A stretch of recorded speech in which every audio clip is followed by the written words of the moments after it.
మీ పిల్లలు చదువుకున్నది ఎగ్జామ్ హాల్లో రాయాలన్నా, కాంపిటేటివ్ ఎగ్జామ్ క్రాక్ చేయాలన్నా మెమరీ ముఖ్యం. మెమరీ అనేది గిఫ్ట్ కాదు. రైట్ టెక్నిక్ అండ్ ప్రాక్టీస్‌తో ఎవరైనా సాధించవచ్చు. లేకపోతే హెచ్-1బీ వీసాకి సంబంధించిన కానీ, అండ్ ఇలాంటి వాటికి సంబంధించి ఎవరైనా కానీ ఇప్పుడు ట్రావెల్ చేయాలనుకుంటే, అలా అక్కడున్న స్టూడెంట్స్ వాళ్ళ మీదకైనా కానీ, సో ఏమన్నా ఇబ్బందులేమన్నా తలెత్తుతాయా? ఇలాంటి విషయాలన్నిటి గురించి కూడా మనతో పాటు మాట్లాడడానికి హైకోర్టు న్యాయవాది, ఇమిగ్రేషన్ లాయర్ అయిన పృథ్వీ గారు ఇప్పుడు మనతో పాటు ఉన్నారు. మరి సార్‌తో మాట్లాడదాం. మరి విషయాలేంటో అడిగి తెలుసుకుందాం. Hi sir. Hi Chanakya. Sir, Trump మామ టారిఫ్ల మీద టారిఫ్లు వేసేస్తూ ఉన్నాడు. అసలు ఇండియా అంటే కచ్చి కట్టి మరి కూర్చున్నాడు అన్నట్టు కూడా అనిపిస్తూ ఉంది. అది ఇట్లానే బిజినెస్ డీల్స్ దాని ప్రకారం. కాకపోతే ఎవరైతే ట్రావెల్ చేస్తూ ఉన్నారో హెచ్-1బీ వీసాస్ అయినా కానీ, అండ్ స్టూడెంట్స్ చాలామంది చదువులు అంటే ఫస్ట్ ప్రయారిటీ అనేది యూఎస్కి వెళ్ళిపోతుంటారు. మరి వాళ్ళ మీద ఏమన్నా ఇంపాక్ట్ ఏమన్నా ఉంటుందంటారా? యాజ్ ఆఫ్ నౌ చెప్పాలంటే చాణక్య 70% అమెరికా వెళ్ళే వాళ్ళు ఆగిపోయారు. 70% ఆగిపోయారు. Okay. And 25% already slots previous book అయిపోయి, అండ్ నేను వెళ్ళాలి ఖచ్చితంగా, నేను యూఎస్లోనే ఎంఎస్ చేయాలి అన్న ఒక ఉద్దేశం ఉన్నవాళ్ళు తప్ప మిగతా వాళ్ళందరూ ఆగిపోయారనే చెప్పచ్చు. ఇప్పుడు ఈ స్టూడెంట్స్ యాజ్ ఆన్ నౌ పెరగాలి అంటే ఇంపాసిబుల్ చాణక్య. ఓకే. ఎందుకంటే ఆల్రెడీ ఒక రకమైనటువంటి ఫియర్ ఎస్టాబ్లిష్ అయిపోయింది ఒక పిల్లలకి. అదొకటి కూడా ఎప్పుడు లేనట్టు ట్రంప్ ఫస్ట్ టైం యూనివర్సిటీస్ మీద పెత్తనాలు చేయటం మొదలుపెట్టాడు. యూనివర్సిటీస్ ఇట్లా ఉండాలి, యూనివర్సిటీస్ మీరు స్పాన్సర్ చేయకూడదు. ఈవెన్ అక్కడ ఉండేటువంటి ఎడ్యుకేషన్ డిపార్ట్మెంట్ని తీసేశాడు. ఎడ్యుకేషన్ డిపార్ట్మెంట్ అంటే ఎడ్యుకేషన్ మినిస్ట్రీ ఉంటుంది కదా మనకి, అట్లాగా ఎడ్యుకేషన్ మినిస్ట్రీని తీసేశాడు. తీసేసి అక్కడ ఇంకా ఫండింగ్ ఆఫ్ లోన్, వీళ్ళకి ఇచ్చేటువంటి స్టూడెంట్స్కి ఇచ్చే లోన్స్ కానీ, వాళ్ళకి ఇచ్చే స్కాలర్షిప్స్ మొత్తం తీసేశాడు. ఏదైనా సరే యూనివర్సిటీసే పెట్టుకోవాలని చెప్పేసి హీఈస్ డిస్కరేజింగ్. మెయిన్ ఏంటంటే తనకు ఒక రకమైన థ్రెట్ ఉంది అక్కడ. థ్రెట్ ఇన్ ద సెన్స్, ఈ పాలస్తీనా వార్ తర్వాత ఇరాన్ వార్ తర్వాత, అక్కడ ఇజ్రాయెల్ అండ్ పాలస్తీనా డిస్టర్బెన్సెస్ తర్వాత అక్కడ ఉండేటువంటి ఒక వర్గం వ్యక్తులు పాలస్తీనా సపోర్ట్ చేస్తున్న ర్యాలీలు తనకు ఒక రకమైన టెన్షన్ క్రియేట్ చేస్తున్నాయి. అండ్ అబ్రాడ్లో జరిగినటువంటి బాంబింగ్స్ ఎప్పుడు తక్కువే ఉంటాయి ఈ మధ్యకాలంలో. ఈ మధ్యన ఇజ్రాయెల్ దగ్గర జరిగినటువంటి ఒక బాంబ్ బ్లాస్ట్ అన్నది, ఇదంతా కూడా ఒక రకమైన టెన్షన్ క్రియేట్ చేసి స్టూడెంట్స్ని కంట్రోల్ చేయాలి అన్నది ఏదైతే ఉందో, అక్కడ డైరెక్ట్గా లిబర్టీ అనేటువంటి ఒక basic principle of American constitution దెబ్బతింటూ మొదలుపెట్టింది. ఓకే.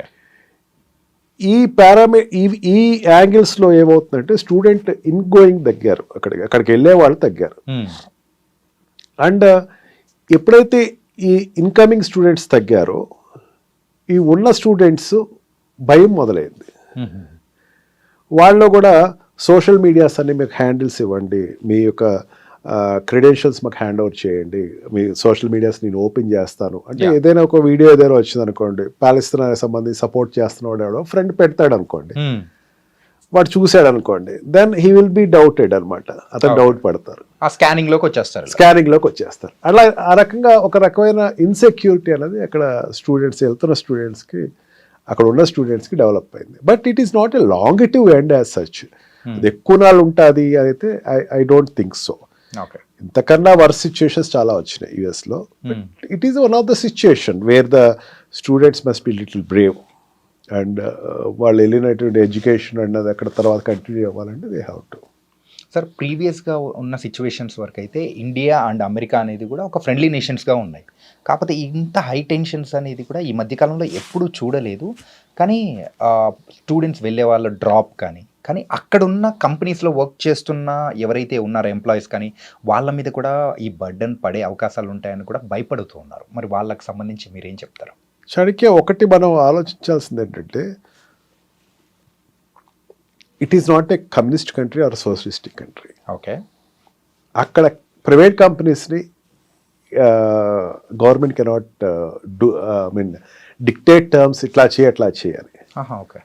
యాపిల్ లాంటి ఒక చిన్న కంపెనీ నీకు ప్రొడక్షన్ ఇండియాలో ఆపేయమంటే నేను ఆపనని చెప్పింది. ఏం చేయలేకపోయాడు. ఓకే. మహా అయితే ట్యాక్స్ పెంచుతావు, ఎంత పెంచుకోవాలి అంటే. అక్కడ ఉండేటువంటి industrialist are very powerful. Okay. వాళ్ళని ఎవరు కంట్రోల్ చేయలేరు. ఎంతమంది ఎంప్లాయీస్ కావాలి, ఎట్లా కావాలి అనేది వాళ్ళ ఇష్టం. అది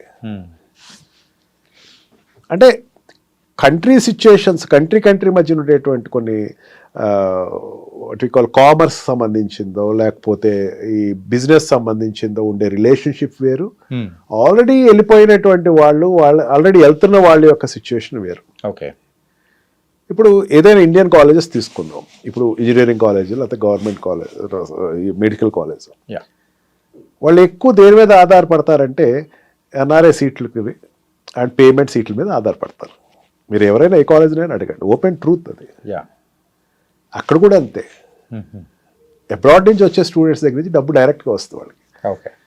ఈ డబ్బు అన్నది స్కాలర్షిప్లు పెట్టాలి. ఇక్కడ అక్కడ లోకల్గా ఉండేటువంటి సిటిజన్స్ నుంచి వచ్చేటువంటి స్టూడెంట్స్ ఎవరైతే ఉన్నారో వాళ్ళందరికీ డబ్బులు అది పెట్టుకోవాలి, కంట్రీ పెట్టుకోవాలి. వీళ్ళు పే చేస్తారు, వాళ్ళకి ఇది పే చేయాలి. ఓకే. ఆ బిజినెస్ పరంగా ఎడ్యుకేషనల్ బిజినెస్ ఆధారంగా చూసుకుంటే ఏ కంట్రీ కూడా ఈ అమెరికన్ ఏ యూనివర్సిటీ కూడా they won't leave that hope Indian students రానివ్వద్దు అన్నది ఆ యూనివర్సిటీస్ మెయింటైన్ చేయట్లా. ఓకే. ఇటు చాలా వరకు ఏమవుతుందంటే ఒక సోషల్ మీడియా మిస్రిప్రజెంటేషన్ అనే నేను అనుకుంటున్నాను. అంటే ఇప్పుడు మనం చూసేది అనేది కూడా చాలా వరకు ట్రూత్ తక్కువ. ఓకే. ట్రూత్కి సత్యదూరం చాలా ఎక్కువే ఉన్నాయి. Yes sir. అలాగే ఆ ట్రంప్ ఇంతకుముందు అంటే ఎప్పుడైతే గవర్నమెంట్లోకి వచ్చారో సార్, అధికారంలోకి వచ్చిన తర్వాత గోల్డ్ కార్డ్ అనేది కూడా ప్రవేశపెట్టారు కదా సార్, మరి దాని సంగతి ఏంటి సార్ ఇప్పుడు అది? Yes, gold card is going good for him. India నుంచే ఎక్కువ గోల్డ్ కార్డ్స్ పర్చేసింగ్ జరిగినాయి అని చెప్పేసి అన్నాడు. బిజినెస్ వీసా, ఈబీ వీసా ఏదైతే ఉందో అది దాన్ని తగ్గించాలనే ఉద్దేశంతో గోల్డ్ కార్డ్ అనేది పెట్టాడు. ఇంత అమౌంట్ మాకు కట్టండి, మీరు ఇక్కడ ఉండొచ్చు అని చెప్పేసి అన్నాడు. And partially he got succeeded. అంటే it is not overnight జరిగేది కాదు, ఓపెనింగ్ అయితే చాలా బాగానే వచ్చింది. ఇండియా నుంచి కూడా చాలా గోల్డ్ కార్డ్స్ అయితే పర్చేసింగ్ జరిగినాయి. గోల్డ్ కార్డ్ తీసుకున్నవాడు అక్కడ they can stay for ever, business చేసుకోవచ్చు, వాళ్ళు టర్న్ ఓవర్స్ చేసుకోవచ్చు. 10 crores రేషియో ఏదో ఉంది, 10 crores రేషియో ఉంటే they can do business there. You have to pay there to the government pay చేసుకుని నువ్వు బిజినెస్ స్టార్ట్ చేసుకోవచ్చు డైరెక్ట్గా. అంతేకాని దానికోసం వేరే వీసాలు అప్లై చేయటం, దాని గురించి వెయిట్ చేయటం ఇవన్నీ లేదు అని చెప్పేసి అన్నాడు. సెకండ్ టైం ప్రీవియస్ ఒకసారి ఇంట్రడ్యూస్ అయిన తర్వాత ఇది మళ్ళీ చాలా తర్వాత మళ్ళీ గోల్డ్ కార్డ్ ఇంట్రడ్యూస్ అవుతుంది. బిజినెస్ వైజ్గా ఇట్ ఈస్ గోయింగ్ అప్. అదే చాణక్య నేను చెప్తుంది అదే. వాట్ యు ఆస్క్ ప్రీవియస్లీ, ఇండియాకి అక్కడికి యుఎస్కి ఉండే రిలేషన్స్ స్ట్రెయిన్ అయినాయి కదా. రిలేషన్స్ ఏం స్ట్రెయిన్ అవ్వలేదు చాణక్య. తన అడుగుతున్నది ఏంటంటే బ్రిక్స్లో ఉండేటువంటి కంట్రీస్, బ్రిక్స్ కంట్రీస్ అంటే what we call this Brazil, Russia, India, China, ఇవన్నీ కలిసి ఒక సౌత్ ఆఫ్రికా, ఇవన్నీ కలిసి ఒక కొత్త కరెన్సీని ప్లాన్ చేస్తున్నాయి అండ్ డాలర్ను పక్కన పెడుతున్నాయి. అక్కడ ట్రంపే కాదు, ట్రంప్ కాకుండా ఇంకోటి ఉన్నా సరే అదే చేస్తారేమో నా ఉద్దేశంలో. Okay. Because is it competition for their country. ఎంతమంది ఉన్నారు పాపులేషను ఈ బ్రిక్స్ సంబంధించినటువంటి, ఈ బ్రిక్స్ కంట్రీకి ఉన్నటువంటి పాపులేషన్ అంటే Russia, China, India and Brazil, south ఆఫ్రికాలో ఎంతమంది ఉన్నారు అనుకున్నారు? 65% ఆఫ్ పబ్లిక్ ఉన్నారు. 65% of population in the world అక్కడ ఉన్నారు. అక్కడ ఈ 5 కంట్రీస్ కంట్రీ ఇన్ఫ్లుయెన్స్ చేయదగ్గది 65% కానీ ఉన్నారు. అంటే అది పెద్ద రేషియో కదా, చాలా పెద్ద రేషియో సార్. ఇది వస్తే గనక డాలర్ యొక్క విలువ తగ్గిపోతుంది అని ఒక భయం అన్నది ఆ కంట్రీకి ఎక్స్ప్రెస్ చేశాడు. బ్రిక్స్ని డిస్కరేజ్ చేయాలి. ట్రంప్ దగ్గరే కాదు అది, అంతకు ముందు ఉన్నటువంటి బైడెన్ కానీ, అంతకు ముందు ఉన్నటువంటి వాట్ వి కాల్ ప్రెసిడెంట్స్ ఎవరైనా సరే, బైడెన్ కావచ్చు, అంతకు ముందు ఉన్నటువంటి వాళ్ళే ఎవరైనా సరే దీన్ని డిస్కరేజ్ చేశారు. ఎందుకు డిస్కరేజ్ చేశారంటే బ్రిక్స్ వస్తే వాళ్ళ వ్యాపారాలు జరగవు. ఓకే. ఈ సిచ్యుయేషన్లో ఏమైంది, ఇండియా మీద ఇప్పటివరకు లేదు, మొన్నటి వరకు లేదు. పాకిస్తాన్ ఈవెన్ సింధూర్ వార్ జరిగినప్పుడు కూడా సిచ్యుయేషన్స్ ఆర్ గుడ్. మెయిన్ మనం క్రూడ్ తెచ్చుకుంటున్నాం అక్కడి నుంచి, రష్యా నుంచి డైరెక్ట్గా క్రూడ్ తెచ్చుకుంటున్నాం, తక్కువ రేటు తెచ్చుకుంటున్నాం. అమెరికాకి నష్టం కదా దానివల్ల నష్టం ఎవరికంటే నాటో కంట్రీస్కి నష్టం. అంటే European countries, NATO excluding America, European కంట్రీస్కి నష్టం. వాళ్ళ కంట్రీస్ నుంచి తెచ్చుకోవాలి, అది జరగట్లా. అండ్ ఆల్సో మనం అప్పు చాలా వరకు పే చేస్తాం, మరి చాలా ఎక్కువ అప్పు ఉండేది క్రూడ్లో. అందుకే సౌదీ కంట్రీస్ని మనం పెద్దంత ఖాదరు చేయకపోవడం కారణం అది. ఓకే. మనం చాలా వరకు పే చేస్తాం. ఇదివరకు చాలా అప్పు ఎక్కువ ఉండేది మనకి, పే బ్యాక్ ఎక్కువ చేసాం మనం. అండ్ వాళ్ళ కాన్ఫిడెన్స్ కూడా ఇది పే చేసేస్తారు అని. రష్యా నుంచి ఎక్కువ తీసుకుంటున్నాం మనం, తక్కువ రేటుకి ఎక్కువ తీసుకుంటున్నాం. మిగతా కంట్రీస్కి దానికి దగ్గర దగ్గర $2 బిలియన్ ఎంతో మనకి డిఫరెన్స్ అనేది కూడా డిఫరెన్స్ ఎక్కువ లాభం అన్నది వస్తుంది. ఇక్కడ ఏమైందంటే తనకి అక్కడ జరుగుతున్న వార్కి, రష్యాకి జరుగుతున్న వార్లో ఏమైందంటే ఎప్పుడైతే ఈ నాటో కంట్రీస్ ఒత్తిడితోటి యుఎస్ ఈ స్పీకింగ్ ఏ న్యూ ఫార్మ్లా, నువ్వు ఇండియా నువ్వు వెళ్ళి అక్కడ తెచ్చుకోవద్దు అని. కానీ అమెరికా అక్కడ ఉండేటువంటి రష్యాలో ఉండే కార్లు తెప్పించుకుంటుంది, ఎలక్ట్రానిక్ గూడ్స్ తెప్పించుకుంటుంది, కానీ నువ్వు మాత్రం వెళ్ళి తెచ్చుకోవద్దు అనేసరికి దీనికి India is so stubborn. Okay, మా కంట్రీకి నువ్వెవరు చెప్పడానికి? మా కంట్రీకి చెప్పాల్సినటువంటి నీకు సంబంధం లేదు కదా. అండ్ నాటో కంట్రీస్కి అయితే గట్టి వార్నింగ్ ఇచ్చాడు నిన్న ప్రైమ్ మినిస్టర్. అసలు మీకు నాకు సంబంధం ఏంటి? అసలు మీరు ఎక్కడెక్కడ వ్యాపారం చేసుకుంటారు మేము అడిగాము ఎప్పుడైనా సరే. ఉక్రెయిన్ వార్కి మీకు సంబంధించింది, ఉక్రెయిన్ వార్కి మాకు సంబంధం నాటోకి సంబంధించింది. We are not the members of NATO. Right, నాటోలో మీ మెంబర్స్ కాదే అని చెప్పి చాలా గట్టి సమాధానం అయితే చెప్పడం జరిగింది. And India is very stubborn.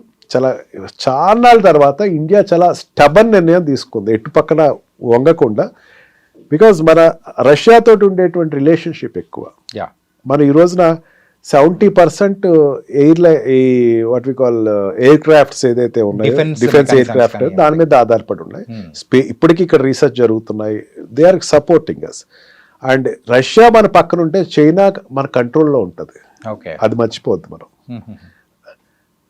China కొంచెం ఏదైనా ఎదురు తిరుగుతుంది అన్నది ఏదైనా ఉంటే Russia will control it, situation control చేస్తుంది. అందులో that's why Modi is going to China very soon. It is one of the good indication. China తోటి ఎప్పుడు మనం యుద్ధం పెద్దగా పెట్టుకోకూడదు, ఎందుకంటే పెద్ద కంట్రీ కాబట్టి. ఈ రెండు కంట్రీస్ సపోర్ట్ ఇచ్చినంతసేపు పెద్ద ప్రాబ్లం ఏం కాదు మనకి. ఈ అక్కస్తో ఏమైందంటే ఒకసారి 50% టారిఫ్ పెంచింది. కొన్ని sectors there is loss, but కొన్ని సెక్టర్స్ ఆక్వా ఫీల్డ్ లాస్ వస్తుంది. గోదావరి జిల్లాలకు ఉండేటువంటి ఆక్వా ఫీల్డ్ ఎక్కువ, వాళ్ళ ఆక్వా ఫీల్డ్ మీద ఆధారపడతారు, వాళ్ళకి కొంచెం లాస్ వస్తుంది. అండ్ టెక్స్టైల్ ఇండస్ట్రీస్ కొన్ని లాస్ అవుతున్నాయి. అండ్ ఫార్మా ఇండస్ట్రీస్, మెయిన్గా ఫార్మా ఇండస్ట్రీ మనకి ఇక్కడ ఉండేటువంటి మోడీ డ్రగ్స్ ఏదైతే ఉన్నాయో ఎక్కువ అక్కడ సేల్ ఉంటుంది, వాటికి కొంచెం ఉంటుంది. బట్ ఫార్మాకు అయితే తన లిబర్టీ ఇచ్చాడు, దీంట్లోంచి ఈ 50%లో ఫార్మా తీసేస్తున్నారు, ఎందుకంటే వాళ్ళకి అవసరం. ఓకే, తనకి ఏదైతే అవసరం అదే ఎక్కువ నాళ్ళు ఇది ఉంటుంది అని అయితే నేను అనుకోవట్లేదు. ఎందుకంటే కంట్రీ లాస్ వాళ్ళకి, మనకన్నా లాస్ వాళ్ళకి ఎక్కువ ఉంటుంది. ఓకే, అండ్ డైమండ్స్కి సంబంధించినటువంటివి కొన్ని సెక్టర్స్ అయితే ఇట్ క్లియర్లీ కొంచెం లాస్ అయితే ఉంటుంది. This is called commerce. Relationship is different. ఈ రోజున మనం పాకిస్తాన్ తోటి యుద్ధానికి వెళ్తే అమెరికా భారతదేశానికి సపోర్ట్ ఇచ్చే పరిస్థితి ఉంది. And also for any other activities America ఇండియాకి సపోర్ట్ ఇస్తా, ఆ ప్రాబ్లం ఏం లేదు. Commerce is difference. ఓకే, వ్యాపారమే. అందుకే దానికి దీనికి సంబంధం పెట్టక్కల. And the students and the employees which are existed there in America, నేనైతే చాలా వెరిఫికేషన్ అయితే చేసుకుంటా ఉంటాను. మీరు చెప్తే నమ్మొచ్చానికి రోజుకి ఒక 5-6 నా క్లయింట్స్ వెరిఫై చేసుకుంటాను అబ్రాడ్లో, యూఎస్లో. ఓకే, సిచ్యువేషన్ అట్లా ఎక్కడేం లేదు అసలు అంటారు వాళ్ళు. They are very cool. Students also very cool. మన ఐడిఎం ద్వారా చెప్తున్న parents of students, don't get worried, your children are safe. They will be the safest people because they are in liberal country, not communist country or socialistic countries. Nice sir. ఏంటంటే అక్కడికి వెళ్ళిన తర్వాత parents ఇక్కడ ఉన్న వాళ్ళు చాలా వరకు భయపడుతూ ఉంటారు. అరే పేపర్లో ఇన్ని రాస్తూ ఉన్నారు, అసలు వీడియోస్ ఏమో ఇన్ని వస్తూ ఉన్నాయి, అరే ఇన్ని టారిఫ్లు వేస్తున్నాడు, ఈరోజు ఇలా ఉందంటే రేపు శత్రు దేశంగా చెప్తాడేమో, ఇలా చాలా మిస్కన్సెప్షన్స్ అనేది కూడా ఉన్నాయి. దానికి మాత్రం you are the perfect person to say that answer. And చాలా చక్కగా చెప్పారు sir. So thank you so much sir. Thank you. నిజంగా ప్రస్తుతం ఉన్నటువంటి సమాజం దేనికి ప్రయారిటీ ఇస్తుంది? ఆర్థిక సంబంధాల చుట్టూ మాత్రమే తిరుగుతోంది. మళ్ళీ ఎన్నికలంగానే చాలా విరక్తి కలుగుతాం. మంచి అనిపిస్తుంది కదా, లేడీస్ కూడా ఛాలెంజింగ్ జాబ్స్ చేసినప్పుడు చాలా బాగుంటది. ట్రాఫిక్ అసిస్టెంట్స్ గా నియమించిన ట్రాన్స్జెండర్స్ అందరితో సాల్యూట్ చేయించుకుంటున్నారు. ఫుడ్ డెలివరీ ఇవ్వటానికి వెళ్ళినటువంటి డెలివరీ బాయ్ అనిల్ పై కళ్ళ ముందు పెళ్ళండి